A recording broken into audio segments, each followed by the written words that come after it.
po sa Panginoon.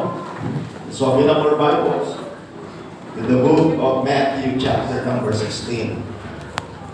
Once again, salamat po sa lahat na nandito sa ating auditorium. Salamat sa inyo po na magkabahagi sa gawain. At ganoon din sa lahat na nasa virtual service. Kay Nanay Nita Mante, salamat po. Kayo po'y nararayaan. Thank you po. At sa lahat din na sa atin sa YouTube, hindi din nakikita yung nasa YouTube. But marami tayo na kasama sa ating YouTube. Salamat sa Panginoon. Matthew chapter number 16. Basahin ko po ang verse number 18.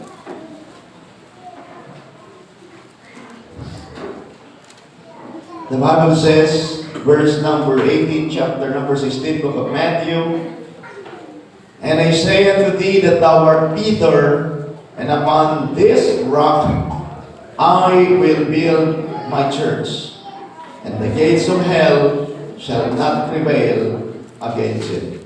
And I will give unto thee the keys of kingdom of heaven, and whatsoever thou shalt bind on earth shall be bound in heaven, and whatsoever shall loose on earth shall be loosed in heaven."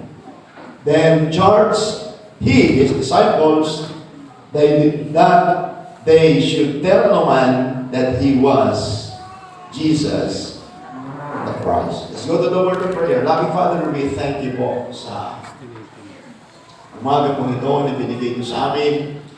Salamat po sa aming iglesia sa Sunday School. Salamat sa mga bisita. Salamat sa mga awitin. Maraming salamat din, Panginoon, sa presensya ng bawat isa na nandito po sa aming auditorium. Salamat po, Panginoon, sa pagkasama namin, even sa lahat ng kasama namin through our virtual service. Hindi lang sila nanonood, but they are part of the service. Bigyan niyo po kami ng tamang puso, right attitude, dear Lord, in listening to Thy Word. And help us to humble ourselves na makita namin ang kahalagahan ng simbahan ngayon po umaga. Salamat po, dear Lord, gamitin niyo po ako. Ako'y walang sariling kakayanan, walang sariling katalinuhan, hiwalay sa inyo. Ako lamang ay nagtitiwala sa inyo, Panginoon, bilang inyo pong lingkod. Meron mga ngayong may mga problema, kabigatan, suliranin. Dalahin ko muna sa pamamagitan ng pag-aaral namin ng inyong mga salita ay mag-send ng comfort, encouragement sa bawat isa na nangangailangan ngayong umaga. We really need the spiritual thanks, dear Lord. Bless your people this morning. Forgive us for our sins and bless us for all unrighteousness. Holy Spirit of God, continue to work in the life of your people this morning, even for our first-time visitors. Ito po lahat aming dalangin sa pangalan ng Panginoong Jesus. Amen. Amen. Thank you so much. Good morning. Please be seated in the presence of our God. Now, dito sa ating talatang binasa, ay dito po ay binabanggit ng ating Panginoong Jesucristo ang napakahalagang bagay na sabi niya, "I will build my church." So, makikita natin dito that Jesus is the founder of the church. Amen? Jesus is the founder of the church. At makikita din natin dito, mga kapatid, na dito po ay ang pangangaral ng salita ng Diyos ay nagsimula hindi sa Amerika, kundi sa Pilipinas. Hindi sa Pilipinas, kundi sa Jerusalem. Luke chapter 24 in verse number 47 sa Israel. Amen? Sa Jerusalem. At salamat sa Panginoon na umabot sa atin. Napunta ng Europa, napunta ng Amerika, napunta ng Pilipinas. Amen? Salamat na tayo po inabot ng pangangaral ng salita ng Diyos. Na ngayon po umaga sa ilang mga Sundays na lumipas sabi ko nga po, as we start sa ika-18 taon na buhay ng ating simbahan dito sa Tarlac, salamat sa Panginoon na patuloy tayong mag-aaral ng salita ng Diyos. So sa pagsisimula natin, going to 18th anniversary, 18th year, ay inisa-isa ko po sa inyo yung mga mahalagang bagay sa pagsisimula natin muli bilang isang church. Amen? Kaya napakahalaga na maunawaan natin. Tinalakay ko po sa inyo is the vision. Tinalakay ko po sa inyo, or the mission muna, the mission of the church. And then last Sunday, tinalakay ko po all about the vision of the church. And then ngayong umaga, pag-uusapan natin is the purpose. The purpose of the church. Amen? So mahalaga na patuloy rin naintindihan yan. The purpose, pag sinabi natin purpose, is the reason. Bakit nga ba tayo nag-i-exist? Amen? The purpose, sinabi din purpose is the reason. The aim or goal. Kaya nga po, kung kayo ay nandito ngayong umaga, meron po kayong layunin, meron kayong purpose. Amen? By the way, napakahalaga na yung layunin ng Panginoon yung mangyari sa buhay natin. Kaya nga po, alam niyo, sa Panginoon ay wala pong aksidente. It is always on purpose. Amen? Kaya nga tayo bilang isang tao, ini-example ko nga po na hindi tayo kagaya ng dahon na nung nalaglag, nasunog, wala na. Hindi po tayo ganun. Ang Panginoon ay meron siyang layunin sa bawat isa po sa atin. Amen? Kaya na napakahalaga na maunawaan natin yung layunin ng Panginoon sa buhay natin. And I do believe with all my heart, through this church, ay maintindihan natin yung purpose natin sa buhay. Amen? Kaya ngayon, as a church, ano yung purpose natin? Ano yung layunin ng simbahan? Ano nga ba yung aim? Ano yung goal ng simbahan? Kaya napakahalaga na bilang member ng church, magkaroon tayo ng isang kaisipan na bilang kabahagi sa ating simbahan, ito yung purpose natin, ito yung gagawin po natin. Amen? Tatlong bagay lamang ngayong umaga ang pag-uusapan natin, I do believe na ito nakakatulong upang maunawaan ninyo kung kayo man po ay bahagi ng ating simbahan, at kung sa mga bisita natin, mga baguhan, you wish and you like, you pray to be a part of the church. Now, ito po ang gagawin po natin. Ito ang dahilan kung bakit tayo nandito, at mahalaga na naunawaan po natin yan. Iniiban sa mga bata, gusto ko na hindi lang sila basta nag-i-amen, kundi naiintindihan nila. Sapagkat pag nag-i-amen, pag sinabi natin amen, ay nag-a-agree tayo. Amen? Mahirap naman na nag-a-agree ka na hindi mo naiintindihan yung pinag-a-agreehan mo. Meron akong narinig. Sabi lola, tininterview ko yung lola. Sabi niya, Lola, ano yung greatest regrets mo sa buhay? Alam mo, sabi niya, ang greatest regrets ko sa buhay, yung hindi ako nakinig sa mga magulang ko. Sabi niya. Lola, ano bang sinabi ng magulang mo? Hindi ko nga alam. Hindi nga ako nakinig eh. Amen. Amen. Patama yun mga kapatid. Kaya nga, sabi ng lola, ano ba yung regrets mo sa buhay mo? Ano ba yung sinabi ng magulang mo? Hindi ko alam kasi hindi niya ako nakinig eh. Kaya dapat kayong makinig, amen? Kaya kung makikinig kayo, alam ninyo. Kaya kapag hindi kayo nakinig, wala talaga uwi kayo, wala kayong naiintindihan. Amen? Alam niyo, minsan iniwasan ko po kung mag-crack ng joke dito sa pulpit kasi minsan, naalala ko, nag-press ako sa isang simbahan, lumapit sa akin yung isang tatay, sabi niya, Pastor, salamat, sabi niya sa akin. Akala ko sa mensahe, sabi niya, ang ganda ng joke mo.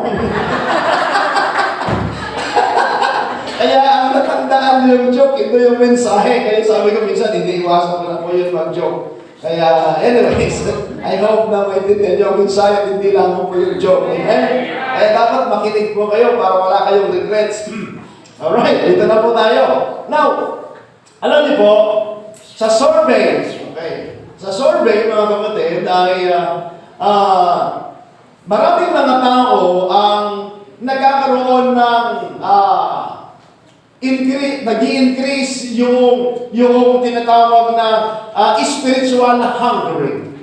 So ayon sa survey, ang mga tao ay nagkakaroon ng pag-increase, paglago sa tinatawag na spiritual hungry. At yan ang maganda, amen?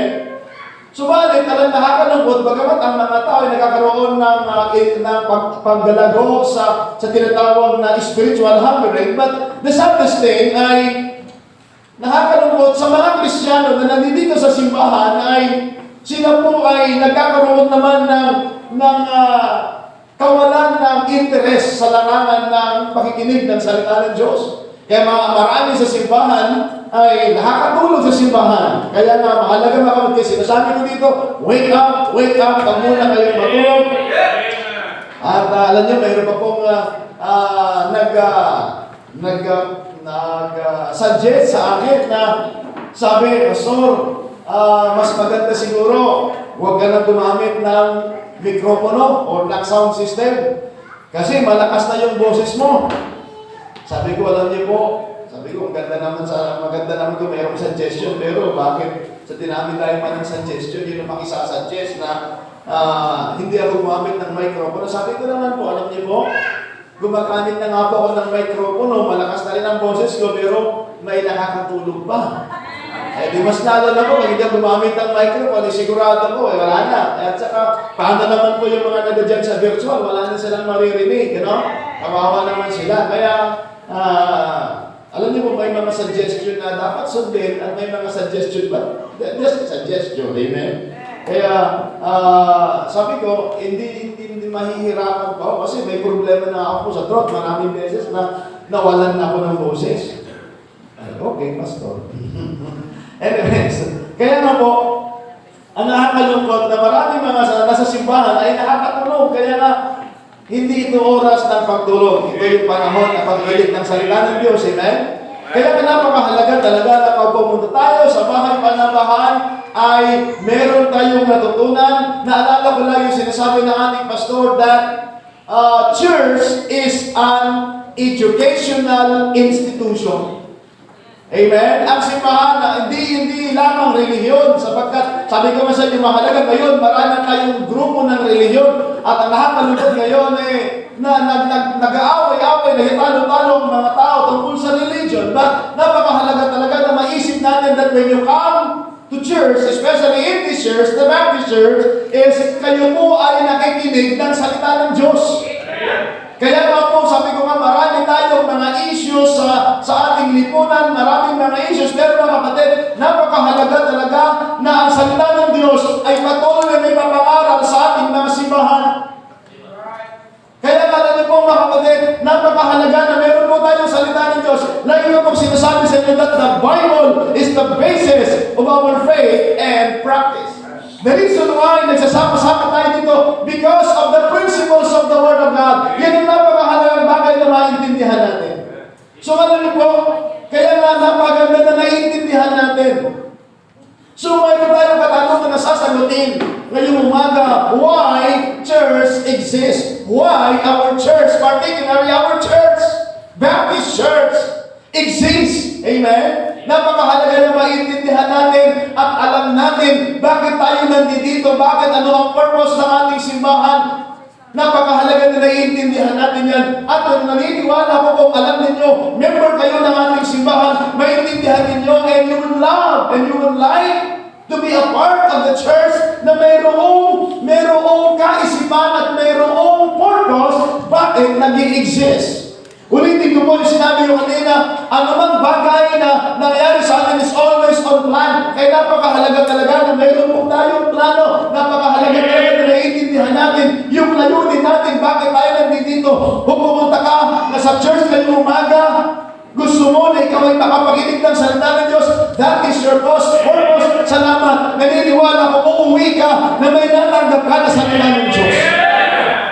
Three things na gusto ko pong maunawaan sa inyo as far as the purpose of the church is concerned. Napakahalaga na maintindihan natin. Pero bago kong ibigay ang mga puntos, gusto ko ipaliwanag ulit ano ang ibig sabihin ng church. Okay? Maraming beses pinapaliwanag ko na, pero gusto ko para sa kapakanan ng mga baguhan ay naiintindihan nyo ano ang ibig sabihin ng word na church. Okay? Ulitin ko po ulit.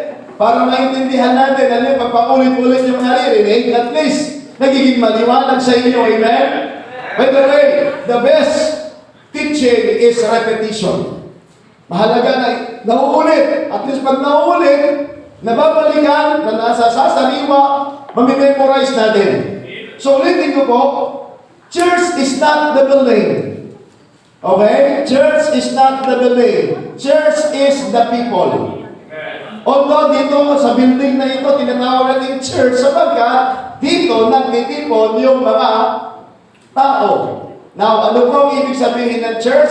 Galing sa Greek word na ekklesia. Na ang ibig sabihin ng word na ekklesia ay called out assembly. Okay? Called out assembly. Assembleya. Okay? Kaya nga, assembleya ng mga tinawag ng Diyos. By the way, nanggaling tayo sa iba't ibang lugar. Pero salamat, niligtas tayo ng Panginoon. Amen? At noong tayo niligtas ng Panginoon, hindi lamang nagtapos doon. Idinagdag tayo ng Panginoon sa church. By the way, in Acts chapter 2, in verse number 41 and 47, makikita natin doon na ang Panginoon ang nagdadagdag sa church. Hindi po ako, hindi kayo, hindi ang sino pa man na nagdala sa inyo dito, kundi ang Panginoon. Salamat na ang Panginoon ay gumagamit ng mga tao. Amen? Kaya tayo ay nagiging kasangkapan lamang, salamat sa Panginoon. Pero ang Panginoon ang may kinalaman sa lahat, kaya siya ang nagdagdag sa atin sa church. Kung man ay naging member ng church, ito ay kalooban ng Diyos. Amen? Sabi ko nga sa inyo, naalala ko po yung aking plano. Sinabi ko sa inyo yung plano ko, pumunta ko ng Manila para magtrabaho. Nagkaroon ng desire na maging sundalo, nagkaroon ng desire na magpunta iba't ibang bansa, pero hindi yun ang tinulong ng Panginoon. Napunta ko sa church at naging managawa ng simbahan hanggang sa time na nagkaroon ng pagkakataon na makapagsimula ng gawain ng Diyos dito sa Tarlac. Salamat sa Panginoon, kaya tayo nandito.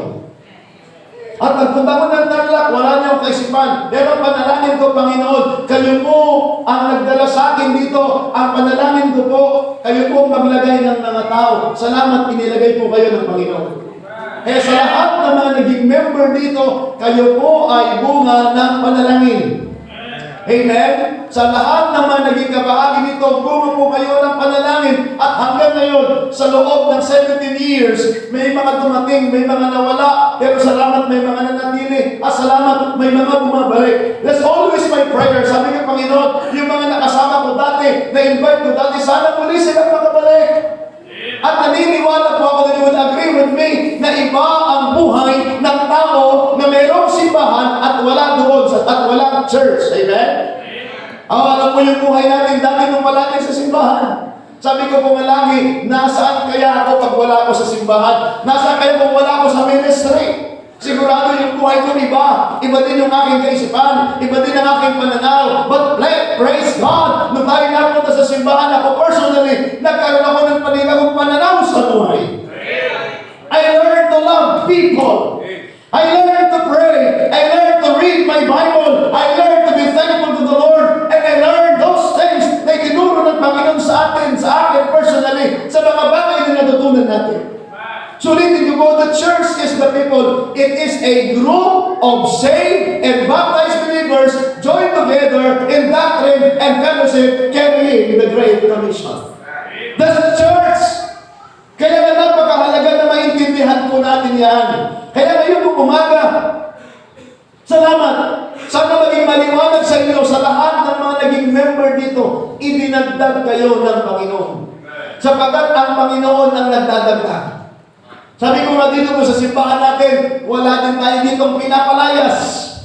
Kung mayroon mang nagkamali, nagkasala, tumigil sa kanila ginagawa sa Panginoon, na na-discourage sila, ang ating panalangin that God will send revival to them. Matutunan nilang humingi ng paumanhin pag sila'y nagkasala. By the way, yan ang napakahalagang maintindihan natin. Pag tayo po ay nagkamali, tayo po ay matututong humingi ng paumanhin, kapatawaran sa ating pagkakamali at kinakailan matuto ka sa iyong pagkakamali. Lahat ng tao nagkakamali. Kung ikaw man ay nagkamali, ngayon matuto kang humingi ng kapatawaran sa iyong pagkakamali at ikaw ay bumangon. Amen? Ikaw ay tumangon na recover, kaya lahat tayo ay subject sa pagkakamali at pagkakasala. Biyaya lamang ng Diyos at tayo po'y natututo. patuloy by the grace of God. Kaya nga po, napakahalaga naman ito ang maunawakan natin yan. Nung dinala tayo ng Panginoon sa church, it is God's purpose na tayo mo ilagay niya sa gawain at hubugin niya sa ministry. That's why, if you are belong to this church, bilang member ng ating simbahan, and those who want to wish and to pray, desire to be a part of this church, this is the goal. This is the reason of the existence of our church, particularly dito sa Sanabungan. Number one, to exalt the Lord Jesus Christ. That is the very purpose of the church, to exalt our Lord and Savior, Jesus Christ. Exaltation of God. Kaya ang mahalaga mga kapatid, napunta ka sa simbahan, kinakailangan mga kapatid, maintindihan natin na wala tayong ibang itataas, kundi ang pangalan ng ating Panginoon. Amen? Kaya mahalaga, dito ang simbahan ay walang ibang focus maliban lamang sa ating Panginoong Hesus Kristo. He must have the preeminence. Kaya nga sa ating simbahan mga kapatid, walang magaling dito maliban sa ating Panginoon. Kaya lagi ko mong sinasabi, anuman ang mga ministry na mayroon po tayo, that is for the glory of God. Anumang ginagawa natin, ginagawa natin, that is for the glory of God. Kaya nga sinasabi ko sa mga musicians, sa lahat ng mga nag-minister, sa lahat na nagpapagamit sa Panginoon, wala tayong pwede ipagmalaki, biyaya lamang ng Panginoon, at nandito tayo para itaas ang ating Panginoon. At the end of the day, pagkatapos sa ating service, that's why when you come into this altar, pag narinig lang, pakinig ka ng salita ng Diyos, na-review ka, kinakailangan matutukan, magpasalamat sa Panginoon, at itataas mo ang Panginoon na siya lamang ang pupurihin at wala na pong iba. Kaya that's our church. You are in a Baptist church na ang patuloy na itataas ay walang iba kundi ang ating Panginoon. Well, in fact, that is the message of the first Baptist preacher named John the Baptist.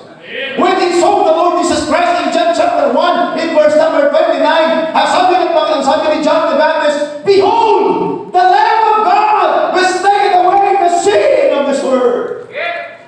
Ang sabi ni John the Baptist, "Behold, the Lamb of God which taketh away the sin of this world." Kaya na mga kapatid, ang magbabago ng buhay natin ay walang iba kundi ang Panginoong Jesucristo. That's why allow the Word of God, allow the Holy Spirit of God, allow the Lord Jesus Christ to control your life.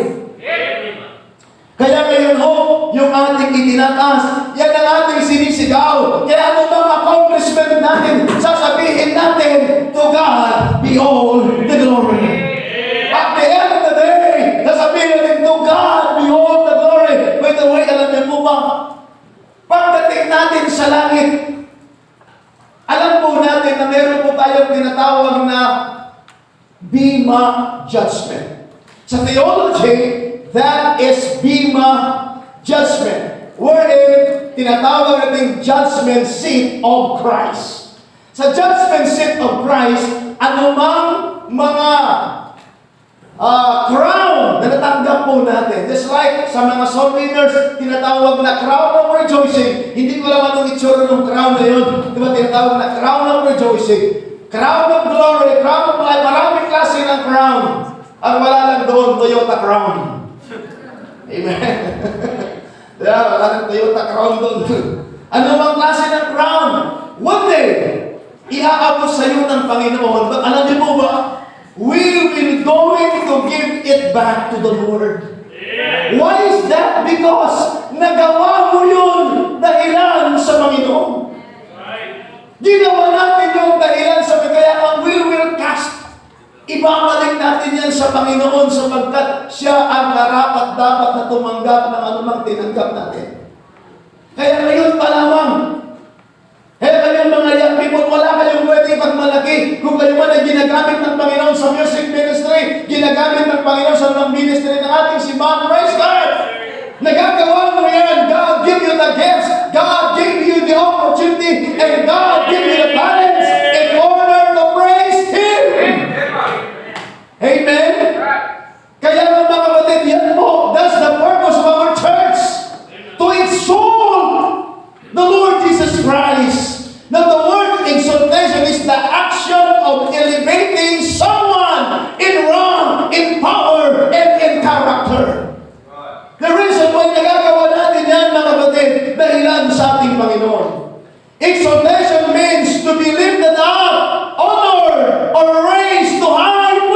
salvation.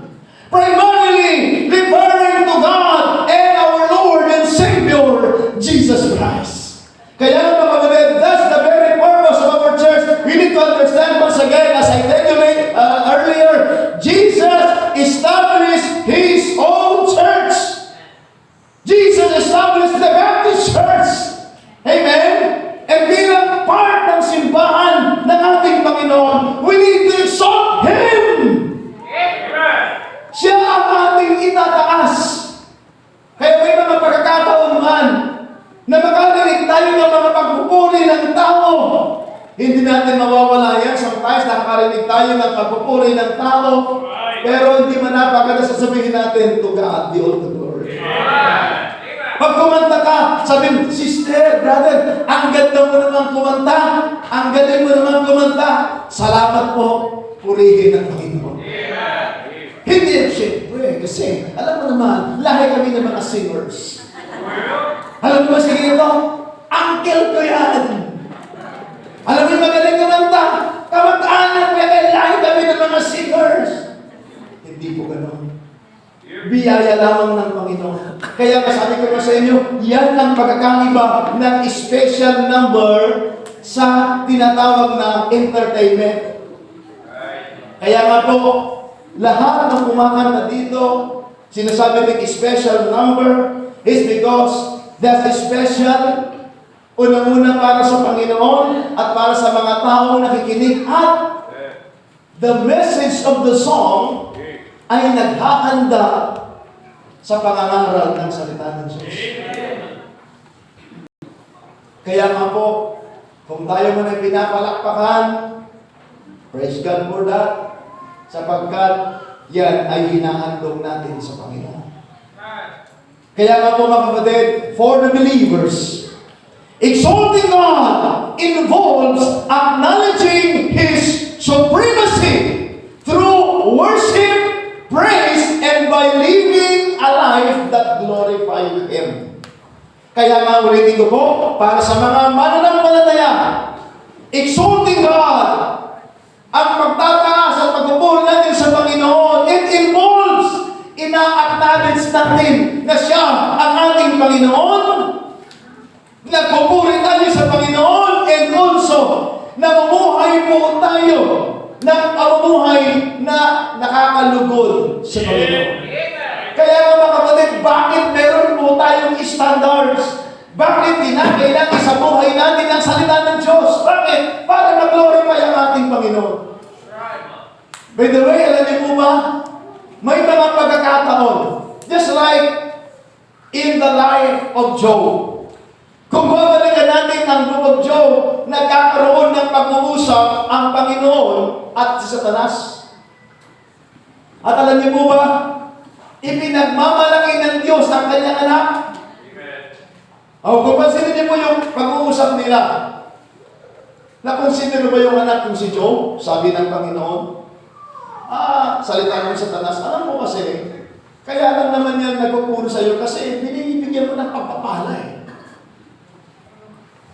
Pero alam mo, anong sabi ng Panginoon? Subukin mo si Job.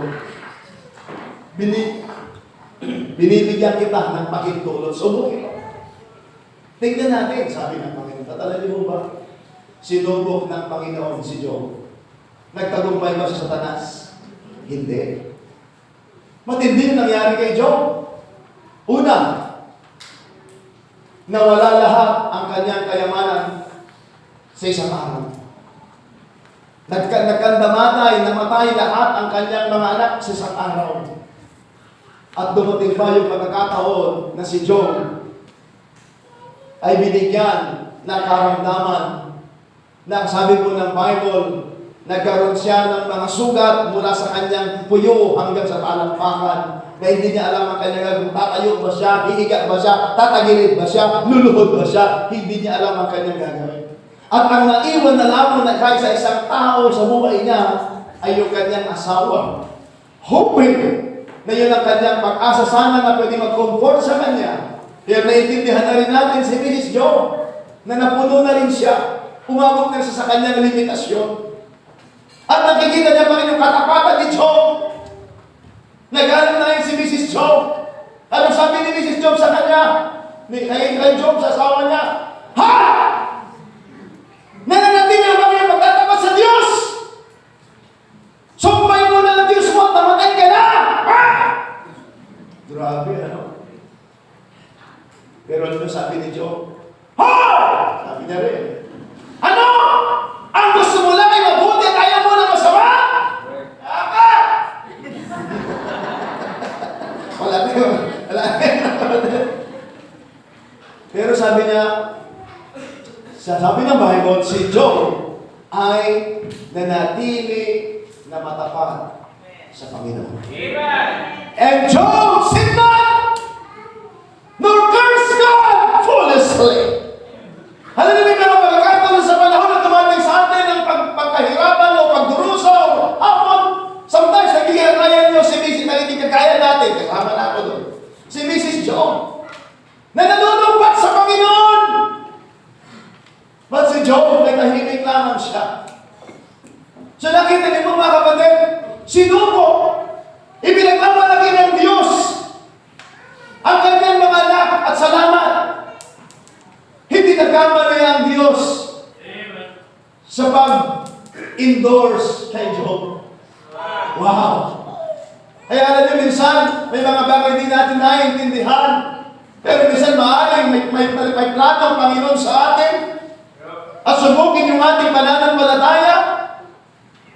Sino magkakagusto sa ginawa ng Panginoon Job? Ayaw din natin yun. Pero napakatid, doon napuri ni Job ang ating Panginoon. Alam niyo po ba, may mga pagkakataon minsan na dumating sa buhay hindi din maintindihan. Of course, may kanya-kanya tayong mga challenges sa buhay po natin. Iba yung hamon ko sa buhay, iba yung hamon ko sa buhay. Magkakaiba tayo, pero alam niyo po ba, kung tayo man nahamon ng kapatid, if that is for the glory of God, well, yan ho, ang purpose, patuloy natin mapuri ang ating Panginoon. As believers, we need to exalt the Lord. It involves acknowledging His supremacy, His control in our life. Kaya bilang mga believers na kapatid, na napapaloob doon yung ating pagpupuri at pamumuhay na blessing sa ating Panginoon. Alam niyo po ba, there will be a time sa buhay natin na hindi nalulugod ang Panginoon kapag namumuhay tayo sa kasalanan. But mga kapatid, pag na-overcome po natin yun at napagtagumpayan natin ang mga bagay na yan, mga kapatid, doon nalulugod ang Panginoon sa kanyang mga anak. Kaya kami yung kailangan po natin.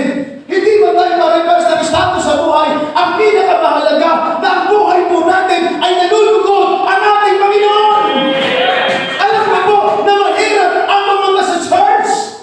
Mahirap ang magbigay sa gawain ng Panginoon. Mahirap ang mag-involve sa church. But mga kapatid, kung diyan nalulugod ang Panginoon, so it be!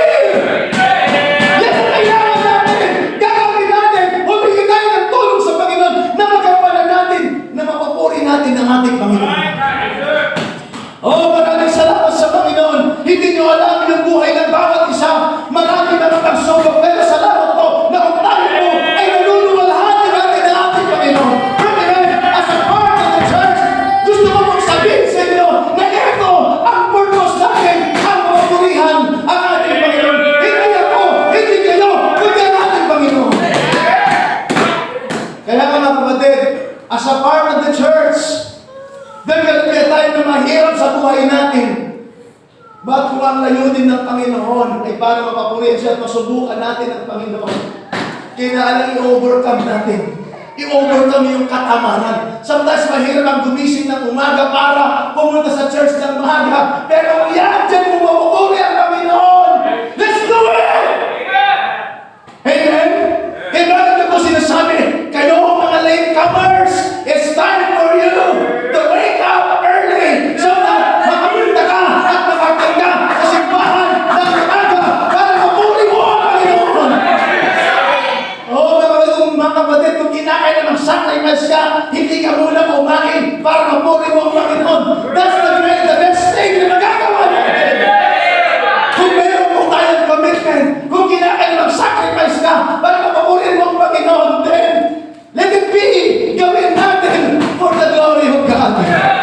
Sapagkat as a church, that is the very purpose of our existence. to exalt our God, our Savior, our Lord, Jesus Christ. Kung minsan kinakailangan makaranas na umiyak for the glory of God para sa makamaganakan natin, gagawin natin. Bakit? Gusto mo one day na makita mo nasisigaw ang ating mga pamilya na magpupuri sa Panginoon, pero mayroong kinakailangan mag-sacrifice, kinakailangan magtiis, manalangin, at huwag tumigil na makiusap sa Panginoon para sa kanilang kaligtasan. Napamagat, kinakailangan gawin natin. Sabi ko nga sa inyo, ang buhay ng isang Kristiyano ay hindi kaya naghihiga ka na lamang sa bed of roses na sinasabi nila, pero mag-ingat ka sapagkat yung rose ay marami din pong tinik. Amen? Kaya mga kapatid, may mga pagkakataon sa buhay din hindi mo maintindihan. Dinadala ka ng Panginoon sa mga pagsubok, pero mga kapatid, dyan mo mapupuri ang Panginoon. Huwag nating aatrasan. Let's keep on going. Alam niyo sa buhay natin, hindi ko lahat ng buhay natin smooth. Sabi ko nga po, pagpunta ko po dito, there gonna be a time na mahirap. Mahirap. Pero kinakailangan natin magpatuloy sa biyaya ng Panginoon. May mga pagkakataon na umaasa ka, naghihintay ka ng words of encouragement, may mga bagay na naghihintay ka ng tapik sa balikat mo, pero maaaring wala kang narinig, pero just keep on going. At may salamat kayong umaga, if you are discouraged, mayroong preaching ng salita ng Diyos. Bakit ang simbahan ay nag-i-exist? To exalt the Lord Jesus Christ. Ulitin ko po, sana maluwalhati natin ang Panginoon sa pamamagitan ng ating pamumuhay.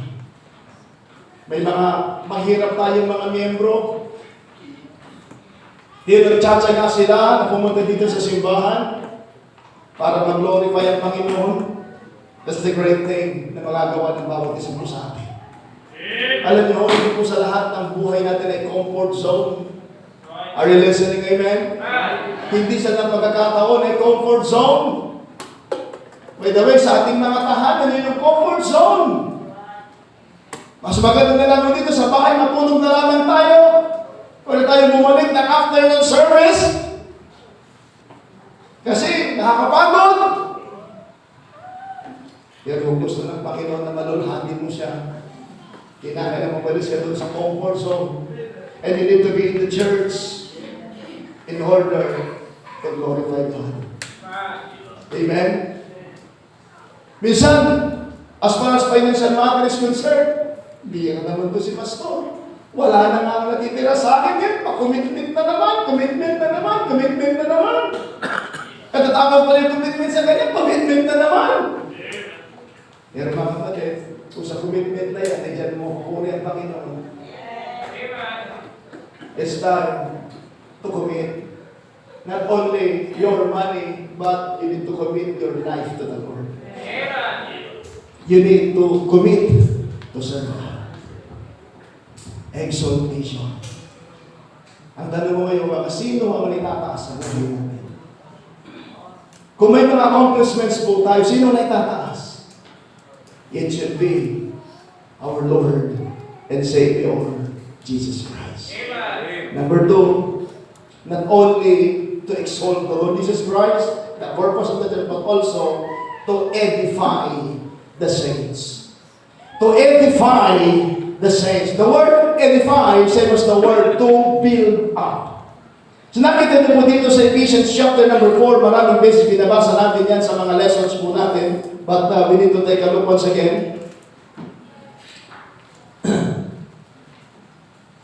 So makita natin dito sa Ephesians, sa book of Colossians po muna tayo, Colossians chapter 1, bago pa tayo pumunta sa Ephesians. At sa mga nag-outline, may verse doon po sa first point ko is 1 Peter chapter 2 verse number 19, hindi ko na nabasa. Nakasave ako ng time. And also Ephesians chapter 1 verse 12 sa mga nag-outline. Now dito sa chapter Colossians chapter 1 in verse number 28. Colossians chapter 1 in verse number 28. So we see here, the Apostle Paul is speaking to the church at Colossae, yung mga Kristiyano doon, sabi niya sa verse number 28, whom we preach, warning every man, and teaching everyone in all wisdom, that we may present every man perfect in Christ Jesus. Now, that's the very purpose of the preaching of the Apostle Paul. Kaya sabi niya, whom we preach, warning every man, teaching everyone in all wisdom, that we may present everyone perfect, same as the word mature in Christ. The reason why, brethren, kung nakakapakinsig ako sa Paul, sabi niya, bakit tayo nangangaral? We preach, we warn everyone, we teach everyone in all wisdom, that they may be present, every man, mature or perfect in Christ. That's the reason why of the preaching of the Apostle Paul, mga kapatid, in order na ang mga Kristiyano na may ilagay sa harapan ng Panginoon, sa harapan ng Panginoon, na ang mga Kristiyano ay mature sa harapan ng Diyos. There will be a time we will present ourselves sa harapan ng Panginoon. Kaya also, that's also the word present, ginamit ni Paul in Romans chapter number 12. Sabi na Biblia, I beseech you, therefore, brethren, by the mercies of God, that you present your bodies a living sacrifice, holy, acceptable unto God, which is your reasonable service. Napakahalaga na ipakita natin sa harapan ng Panginoon. Isang araw, aarap tayo sa Panginoon. Kaya napaganda na masuluhan tayo ng Panginoon. Na tayo ay nag-mature sa buhay natin bilang sa Kristiyano. Kaya, that's the very purpose. Kung meron pong simbahan tayo na kinabibilangan, diyan ka magmamature. Amen? Kaya masalamat sa Panginoon as you grow in our Christian life. By the way, sa simbahan ay hindi ho patagalan. Hindi ibig sabihin na matagal na sa simbahan ay mature na. Hindi po, kaya makakita po kayo, bakit sasabihin ni Pastor, bakit yan? Ang tagal-tagal na yan sa simbahan. Ba't ganyan pa rin ang ugali niya? Panalangin mo sa Panginoon. Ano? Kung ikaw nakikita mo yung pagkakamali na ikaw kaya wala ka kayang pagkakamali. Ang tagal-tagal na yan, Pastor. Well, salamat sa Panginoon. Sabi mo sa simbahan, magkakaiba man tayo ng ugali, pero salamat na matuto tayong magpakumbaba. Kaya matuto tayo magpasalamat sa Panginoon. Kaya alam mo ba, pag na-overcome mo ang isang bagay na nakasanayan mong hindi maganda, biyaya ng Panginoon yun. By the way, dito, naglalagay tayo ng standard sa simbahan po natin. Meron pa tayong standard as far as pananamit is concerned. Salamat sa Panginoon. Na dati ang suot mo ay above the knee, ngayon below the knee na. Sa bagay ng standard ng ating church. Salamat po. Pero, maaaring okay ka lang sa pananamit. Sumama ka na sa standard as far as pananamit is concerned. Pero kumusta naman yung puso mo? Baka naman maayos ka lang manamit, pero yung puso mo marumi pa rin. Kaya kinakailangan maayos din yung puso natin. Amen? Salamat sa Panginoon. Kung nag-involve ka na sa ministry, marunong ka na mag-soul winning. Praise God for that. Pero wala kang pwedeng magmalaki. Hanggang ngayon, maging sa buhay ko, marami pa rin aayusin. Biyaya lamang po ng Panginoon. Kaya ang paglaban ng isang Kristiyano, hindi lamang po sa bihis. Baka naman maganda lang yung kanyang bihis, pero mahaba pa rin ang kanyang dila. Kasi naman hindi mo sabihin na mahaba ang dila. Mahaba dila. Lagi na lang dismiss. Kinakailan minsan natutunan tayo ng manahimik. Amen? Amen? Kinakailan tayong manahimik. Huwag lamang puro salita. Baka naman magaling na magsalita, pero wala namang gawa. Kaya natin niyo po, lagi akong sinasabi, biyaya lamang po ng Panginoon.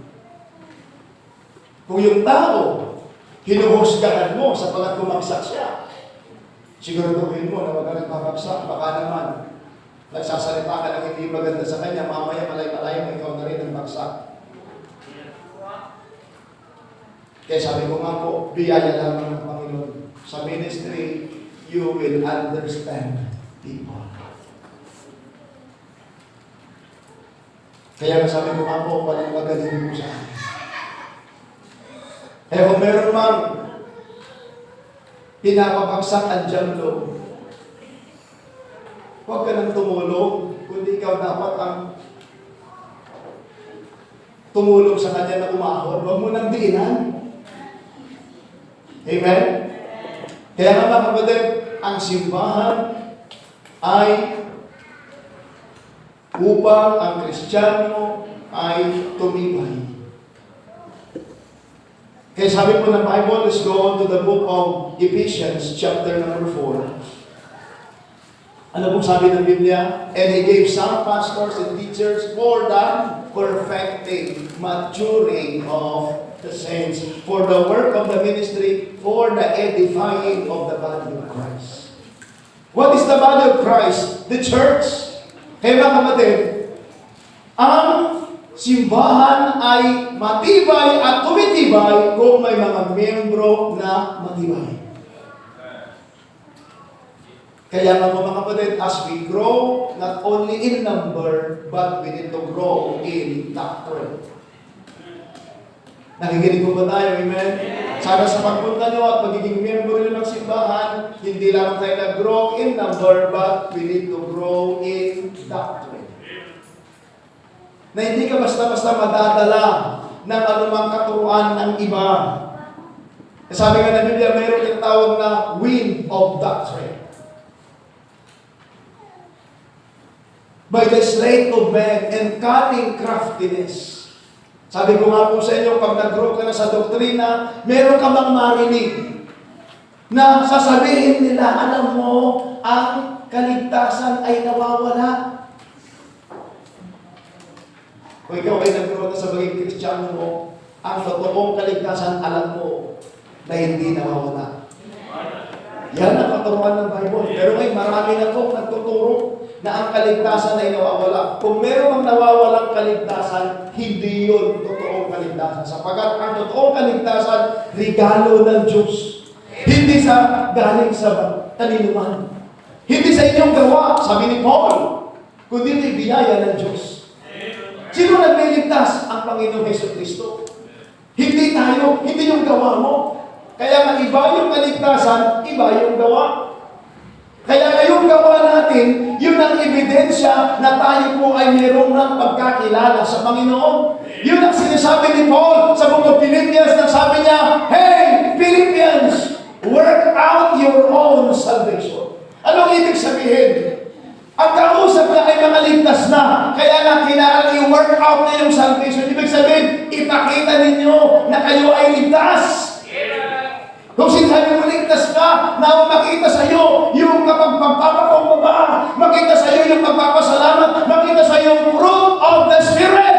Yeah. It's because that is the fruit of being saved. The fruit of the Spirit is love, joy, peace, long-suffering, gentleness, goodness, faith, meekness, temperance. Against us there is no law.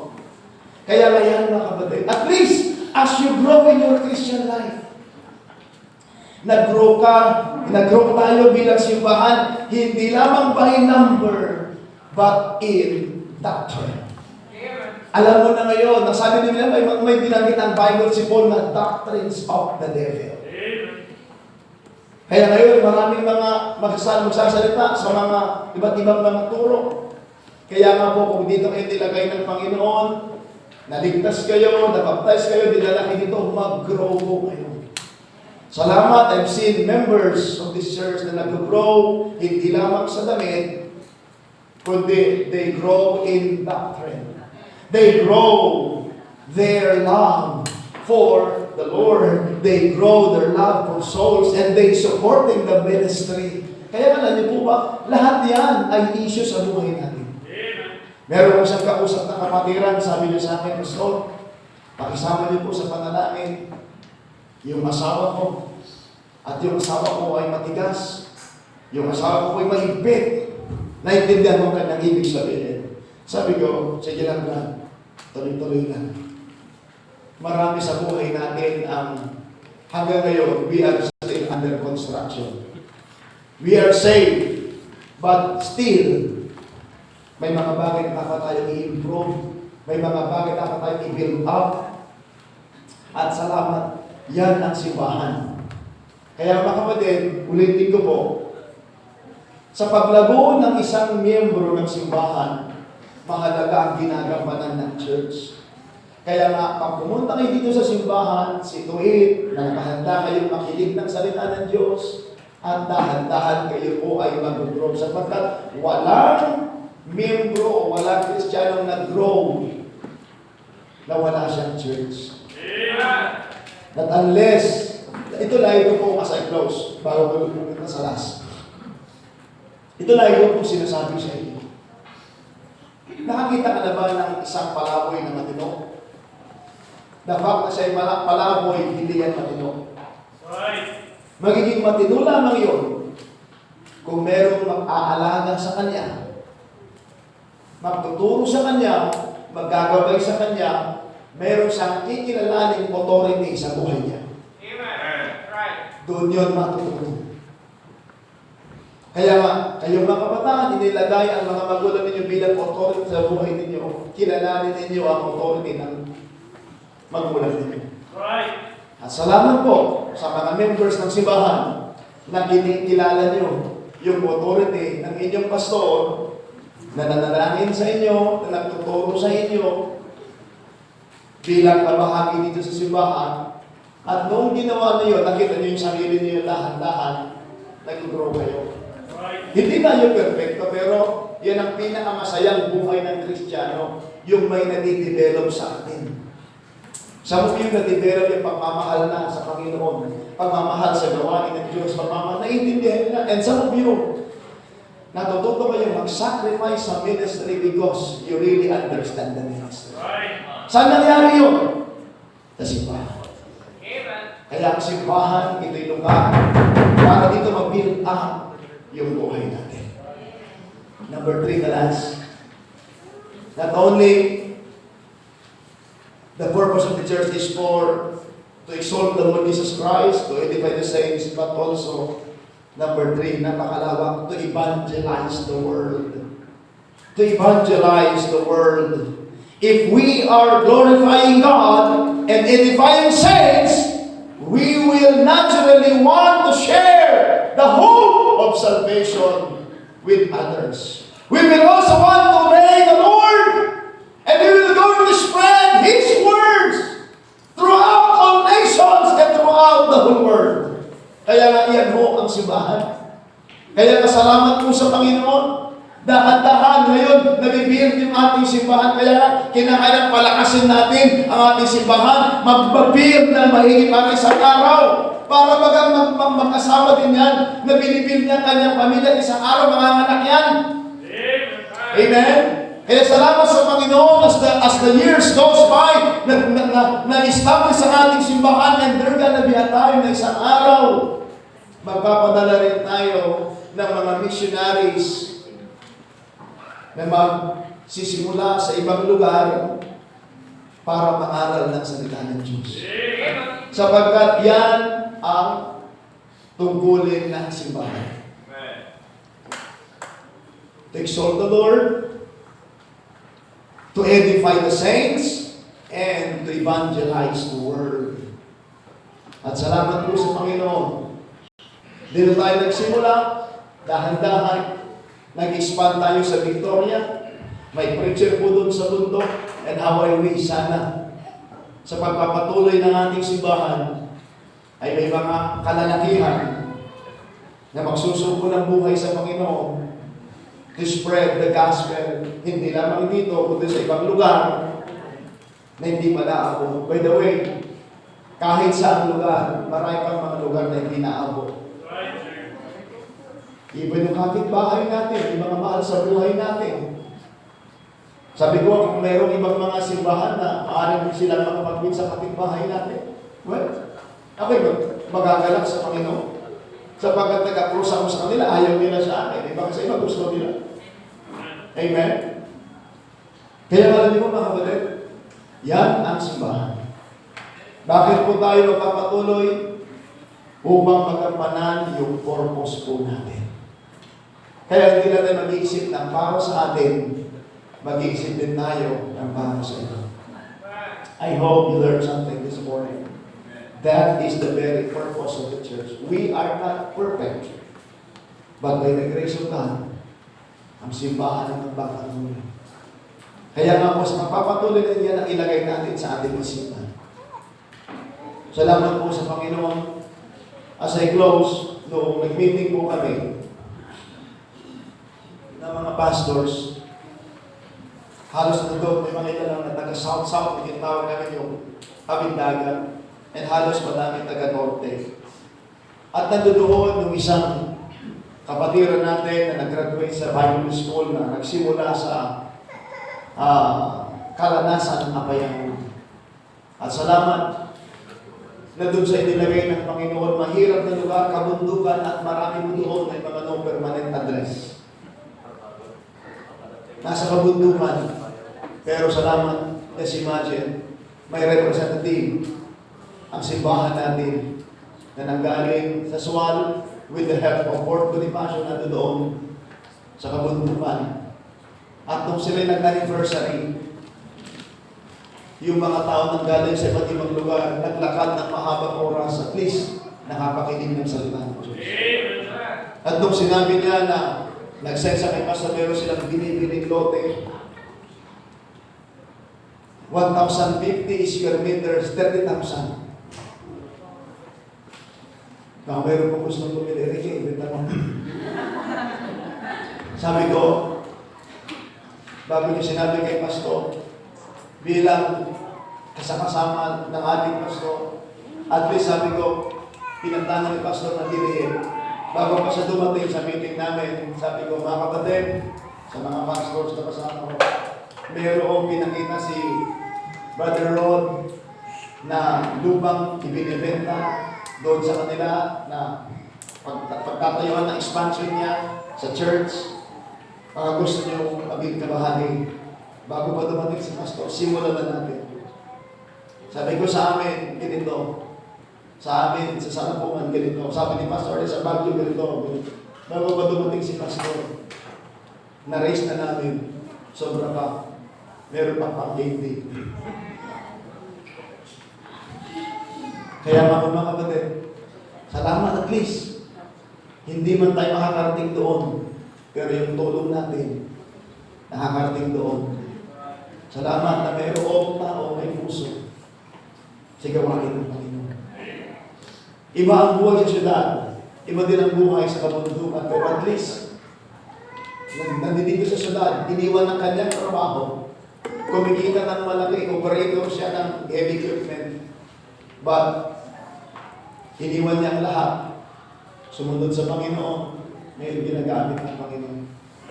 Salamat na mayroong church na nagsusupport. Hindi man tayo regular nagsusupport sa kanya, pero pag mayroong project, salamat sa Panginoon na nagiging part po yung ating simbahan. Prior nung unang pumunta siya doon, na kailangan siya ng service niya, sabi ko ulit, pinost ko sa group chat, baka mayroong gusto mong share, bibili ng motor. Salamat sa Panginoon. Share siya ulit yung mga pastors. Naghanap kami ng motor. At least, may nagagamit siya ng motor. Ngayon lupa naman. Pero sabi namin, yung building sa Sorna lang. Anyways, mga kapatid, mahalaga na tayo nagiging part sa gawain ng Panginoon. To evangelize the world. And we're praying one day, makarating kami doon. Last time, nagkausap kami ni Sir Abraham, meron siyang kamag-anak doon po sa part ng Season, tapos pinatoy, pero Mountain Province, part ng Mountain Province. Sabi ka, Brad, bisitahin natin. Sabi niya, may binibigay yung lola mo, ng lola ni Sister Jen doon, sa lupa na pwedeng gamitin. Sabi ko, sige, bisitahin natin. Malay natin, meron magsulo ng buhay sa Fort Bonifacio, sa Baguio, or saan man, or dito sa Sanapungan one day. May ilang lagay doon, sabi niya, Pastor, medyo mahirap pa din yung lugar. Kailangan natin ng 4x4. Sige, kung naayos na si schedule mo, puntahan natin yung schedule mo. Kaya mga kapatid, that's the church. Marami pang mga lugar na hindi napupuntahan. Alam mo yun, yung gusto ko, yung mayroong thrill na maabot ng iba't ibang mga lugar. Eh, naalala ko nung sinabi ni Pastor, punta ka ng Myanmar. Sabi ko, yes sir. At least nakabya mo ng Myanmar sa mahirap din po doon. Napuntahan ko yung iba't ibang mga lugar sa outskirt. Ang Myanmar ay medyo mainit pa. Pero at least, sabi ko, dahan-dahan, nagiging part din po tayo doon. Kaya mga kapatid, that's the church. Habang tayo po nagtatrabaho dito po sa atin, nag-iisip din tayo para tayo magiging help sa iba. Hindi ka man makakarating ng iba't ibang lugar, at least yung kunting tulong natin. Kaya kung kayo po nagbibigay ng inyong faith promise offering, yan ay iniipon natin for the mission. To evangelize the world. I hope you learn something, mga kapatid. Sana makita natin, magkaroon tayo ng open mind at makita natin ang simbahan. Alam niyo, pag nakikita natin ang sarili natin, nagiging part po tayo, yan ang pinakamagandang pangyayari sa buhay natin. I hope you learn something. To exalt the Lord Jesus Christ, to edify the saints, and to evangelize the world. That is the very purpose of our existence sa lugar po. Huwag lang tayo maging makasarili. Mabuhay tayo para sa iba. Magandang umaga po sa inyo. Dakila namin Diyos, maraming salamat po.